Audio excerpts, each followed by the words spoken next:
സൗദിയിലും ഒമാനിലും മാസപ്പിറവി ദൃശ്യമായതിനാൽ റംസാൻ വ്രതാരംഭം നാളെ ആരംഭിക്കുമെന്ന അറിയിപ്പ്. വെള്ളിയാഴ്ച വൈകിട്ട് റംസാൻ മാസപ്പിറവി ദൃശ്യമായതിനാൽ സൗദി അറേബ്യയിലും ഒമാനിലും ശനിയാഴ്ച റമദാൻ 1 പ്രഖ്യാപിച്ചിരിക്കുകയാണ്. സൗദിയിലെ തുമൈറിലാണ് മാസപ്പിറവി ദൃശ്യമായത്. ഉമ്മുൽ ഖുറ കലണ്ടർ പ്രകാരം വെള്ളിയാഴ്ച ശഅബാൻ 29 പൂർത്തിയായതിനാൽ റമദാൻ മാസപ്പിറവി നിരീക്ഷിക്കാൻ രാജ്യത്തെ മുഴുവൻ മുസ്ലിങ്ങളോടും സുപ്രീം കോടതി കഴിഞ്ഞ ദിവസം ആവശ്യപ്പെട്ടിരുന്നു. സാധാരണ മാസപ്പിറവി നിരീക്ഷിക്കാറുള്ള തുമൈർ, അൽ ഹരീഖ്, ശക്ര, ഉത്ത സുദൈർ തുടങ്ങിയ സ്ഥലങ്ങളിലെല്ലാം ഇത്തവണയും നിരീക്ഷണത്തിന് സംവിധാനം ഏർപ്പെടുത്തിയിരുന്നെങ്കിലും എല്ലാ സ്ഥലങ്ങളിലും ആകാശം മേഘാവൃതമായതിനാലും പൊടിക്കാറ്റ് ഉണ്ടായതിനാലും നിരീക്ഷണത്തിന് പ്രയാസമുണ്ടാക്കിയിരുന്നു. എന്നാൽ തുമൈറിൽ ആകാശം തെളിഞ്ഞതോടെ ചന്ദ്രക്കല ദൃശ്യമാവുകയായിരുന്നു.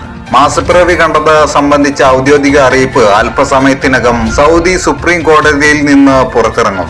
സൗദിയിൽ മാസപ്പിറവി ദൃശ്യമായ സാഹചര്യത്തിൽ മറ്റു ഗൾഫ് രാജ്യങ്ങളിലും നാളെ തന്നെ റംസാൻ വ്രതം ആരംഭിക്കാനാണ് സാധ്യത.